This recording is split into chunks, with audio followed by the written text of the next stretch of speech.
No, not like a crazy person. Who sits on the back of the truck and does that? Me.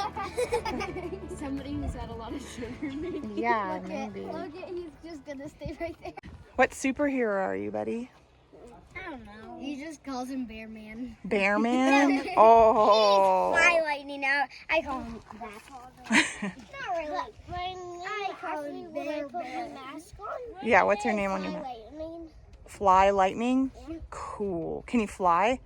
He's made out of lead. Confidently walking. Oh, where did Bullet go? Yeah.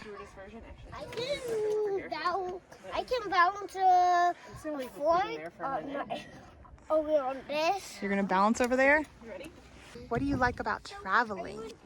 I'm freezer. What do you like about traveling? You like it? Yeah? What do you like the most?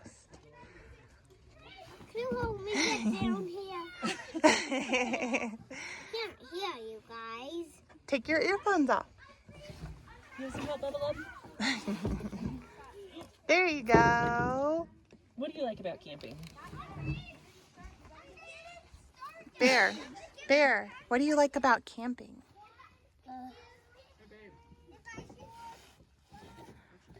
I don't know, just like camping. Just camping? Being out here and playing? What do you like about camping? Huh? What's your favorite part of the trailer?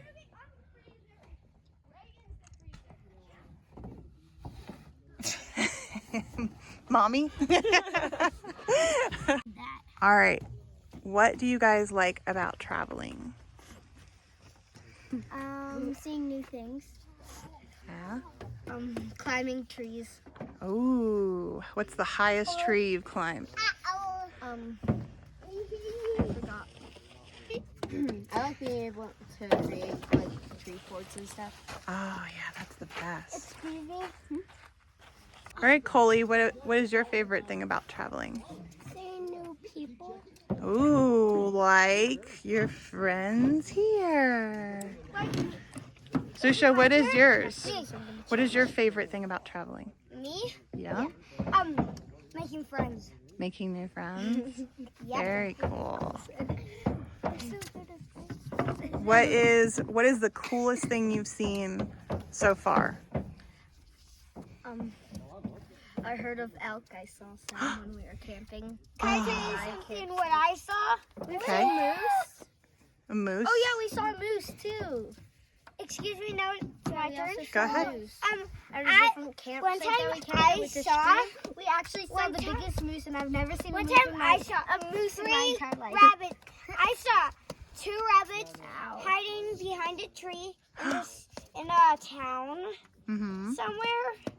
Were they? It was amazing. Was One it? ran like into the tree, so I couldn't see it. I also like seeing new towns. New towns? Me too. What's the coolest thing about a new town? What would make it like cool and new?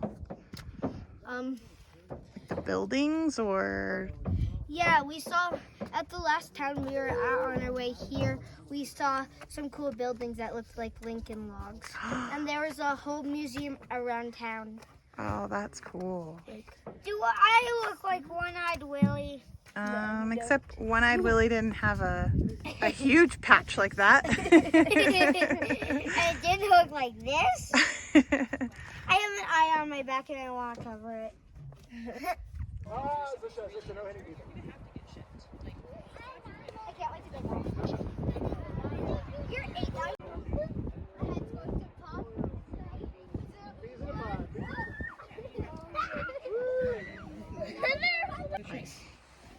Any of your kids can use these. They're running on trails and walking on trails. Oh, your shoes? They're so good. They're so good. Yep. They're pretty sweet, man. Now I want to try it out. Sure, I'll try it out one time. Man, that thing can shoot pretty far. Sabbath is beginning like Friday night sundown and goes through Saturday night sundown. And we kind of mark the beginning of that time by lighting Sabbath candles, Shabbos candles. Usually it's the women of the house who have that special obligation or honor. And so traditionally you always light 2 candles. And there's a lot of symbolism around the number 2 on Shabbos. And one of the common explanations is that it represents Shamor v'Zachor, which is to guard and to sanctify. So on the Sabbath we have different things that we do. Some of them are in guarding the Sabbath. So there's certain things that we refrain from doing. We don't do business, we don't do commerce, we don't go to work, we don't light fires, we don't drive the car, things like that. And then there's other things that we add on the Sabbath. So we have a festive meal with guests finally. And we have special blessings that we make. So like to begin the meal, Ben's going to make a special blessing on wine. You're supposed to, you have special treats. You wear your favorite clothes, things like that. That's my favorite dress. So that's the thing we do to mark it. Ben's doing his davening right now, so he does special kind of set prayers 3 times a day. And then to begin the meal, he'll make kiddush, like kedusha, like the sanctification, the special blessing on wine. And then we will break bread, literally, and then we eat everything else.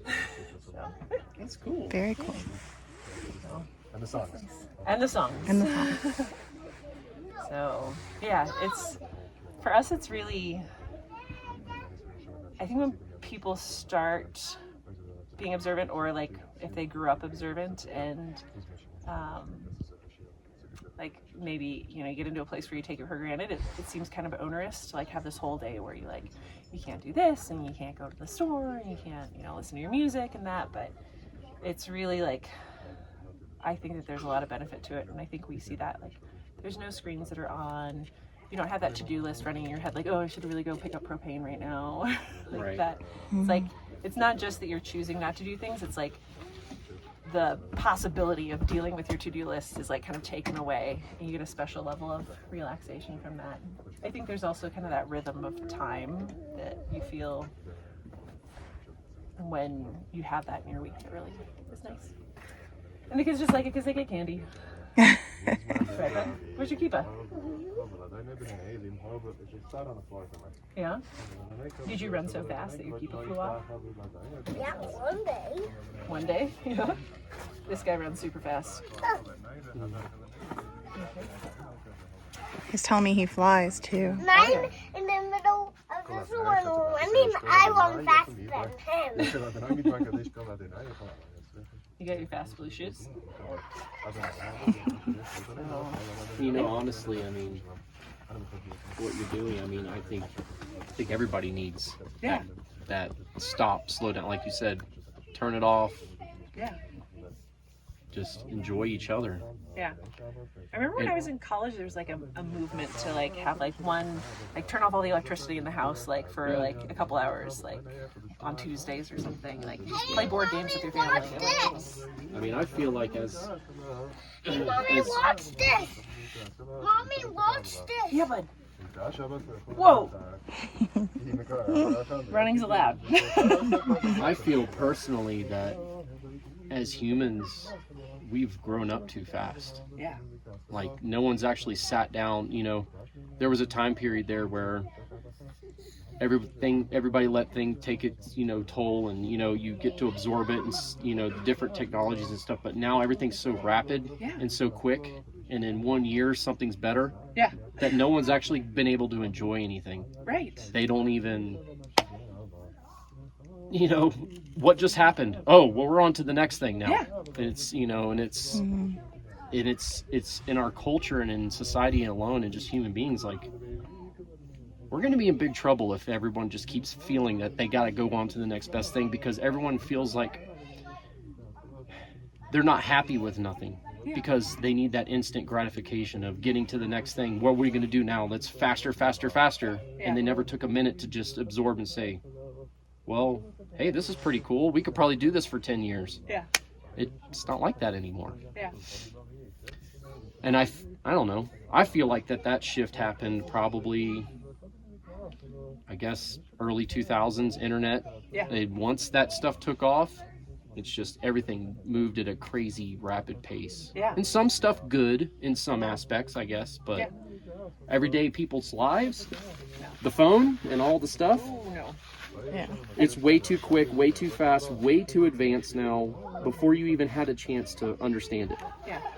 I think that's one of the things that I really appreciate about like kind of living the boondocking lifestyle and doing this with the kids is like there's so much less time being stimulated by all of that stuff, whether it's like the marketing that's just omnipresent in every house in every city, Right. or it's the screens that are just constantly there. Not that we don't have our own struggles with screens, but like we have no idea what this does to a developing mind. Yeah. And the seed. Started connecting like religiously and kind of moving toward a more observant lifestyle and figuring out like if that was really what was right for me. And I was applying to medical schools at the time, and I heard about a school in Israel that was, you know, fairly well regarded, and I was like, well, heck, let's go and really live in a community and see what it's like and see if it is for me. And then ended up becoming observant there and met Ben and My brother was in the got married there. same. My brother was in the same school a year ahead of her. So you were living there. No, I was working in New York, and I had like a couple of weeks of vacation saved up. And, After 10 years. I've never taken a vacation. and so I made a ticket on a whim just to go visit my brother, and then I met her the day that I got there. And then I was close with their family. They're kind of like one of my adoptive families over there. Oh, That's that's super so cool. cool. I had been working for this company for 10 years and setting up warehouses all around the country, and then eventually like they had me working in an office, and it just didn't go well with me. I had like dreams of running away, of just like running across country. Like, I don't need this. I find something else to do. And then I came to Israel. I met her, and I like the day I was supposed to fly back, I called my boss, I was supposed to arrive, and he was supposed to go on vacation. And I'm like, I'm not coming back. Wow. I got so mad. But you know, it all worked out in the end, and I got to go back to work eventually, like long distance. That's cool. That's While she so was in cool. residency, so it all works out. That's awesome. Very cool. What a neat way to meet. Yeah. Yeah. That's super cool. Right before Kiddush. All right, fine. That's not the order that my snacks has in. All right, so we're gonna start with a couple of songs. And this is my sitter, which is my prayer book. So if you want to follow along and read kind of what we're reading, there it is. I didn't get full brownie. All right, Zoshanalma, you gotta sing with us too. No. Okay, fine. Hey, babe, do you want Shalom Aleichem, Malachei Hasharis, Malachei Elyon, Mi Melech Malchei Amlachim HaKadosh Baruch Hu. Shalom Aleichem, Malachei Hasharis, Malachei Elyon, Mi Melech Malchei Amlachim HaKadosh Baruch Hu. Shalom Aleichem, Malachei Hasharis, Malachei Elyon, Mi Melech Malchei Amlachim HaKadosh Baruch Hu. Malachem. So you are welcoming in the angels of the Sabbath. They're saying, come, enter, come here, give us your blessings, and now be on your way. Eh? Yeah. Okay. He's got the English over there. Yeah. And then, let's see. See. And then the next one, oh, sorry. Wrong way. Oh, did you know Mariash's sword broke from him accidentally? Yeah. Sword. And so then the next one is Aisha's Kyle, a woman of valor, which I think most people are familiar with. And so, what's all the allegory on this one? But this is your. Okay. So, explain this one. There's a lot of there's symbolism around like the songs and some of the readings with the Sabbath that talk about the relationship between the Jewish people and the Sabbath. It's almost like the relationship between a husband and wife. And so there's a lot of symbolism in a woman of valor about that relationship. The thing I learned from a shiur class that I went to that I always thought was really beautiful and that I really connected to is this one part that kind of explains the deeper meaning of it. So you read Aisha's Chayil and you're like, oh, she's like, you know, she's a nice broad, she keeps a nice house, you know, her kids are wearing nice purple clothes, all that stuff, or scarlet, whatever. But it's like, you know, it seems a little dated. It's not very feminist, but you have to like understand the deeper meaning of it. And so it talks about how she reaches out her hands when she's weaving, but the word that it uses is not just hand, and it's not fingertip. It's like specifically like the palm of the hand. Like, this is somebody who works. This is somebody who is not just kind of, going through life picking out things. She's like someone who takes what she has, takes these resources and elevates them. So it talks about how she takes belts to the marketplace and to the merchants. So she doesn't just take flax from her field and like, oh, I'm going to sell it on the exchange, on the commodities market. She's taking it and she's turning it into something. She's weaving it. She's turning it into belts. And the thing that we're supposed to get from this is that we all have blessings and resources that we're given in our life, and it's our job to take those and to elevate them, to refine them, to make them into something even greater. We do that with our children, hopefully, God willing. And so, it's kind of it's telling us, like, it's reminding us during this time that you're given these blessings in life. So take them and elevate them, make them something greater. This is your role as, the wife of the Sabbath and whatever. Mommy, this is using I know. So remind them kindness.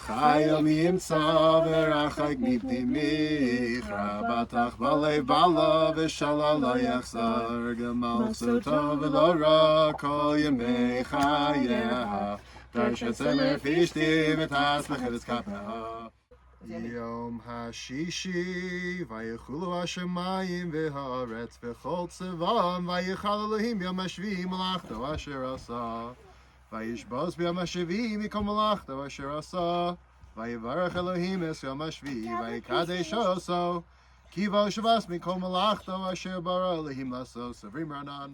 So there's like an order of specificity in different blessings that you make on different foods. So typically, if you're having a meal, you make the blessing on bread and it covers the whole meal. But on the Sabbath, that is the elk tract. That's the one that you found. On the Sabbath, like, because you have to make kiddush on wine or grape juice, or in this case beer, Wait, are oaks you're kind of messing up the order. So we cover up the bread, the challah, to show sensitivity to it. Like, it's not getting like snubbed for its, level of importance. And so, you don't want to shame it, so you cover it up. So it doesn't have to see that something else is getting the bracha first. Our big horns.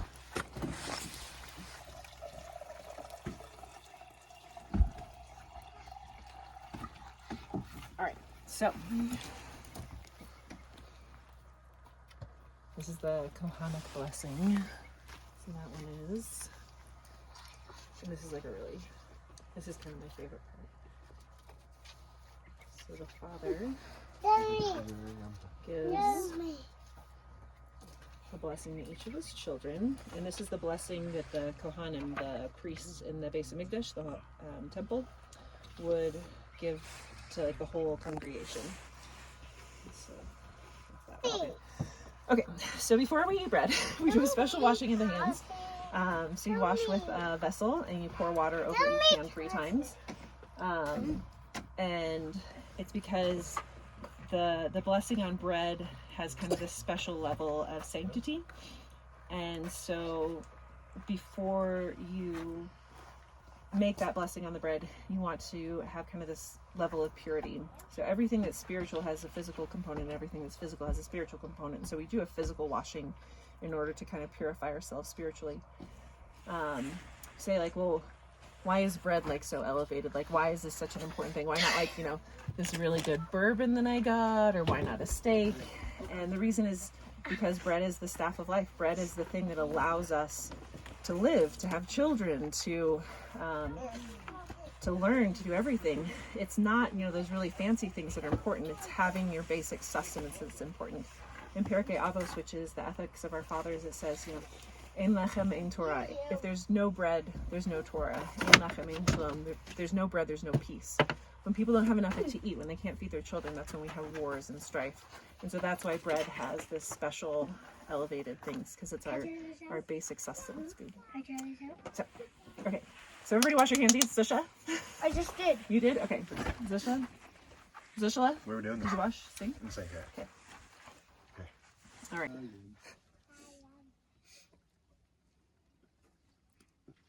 Motzi lechem min haaretz. Amen.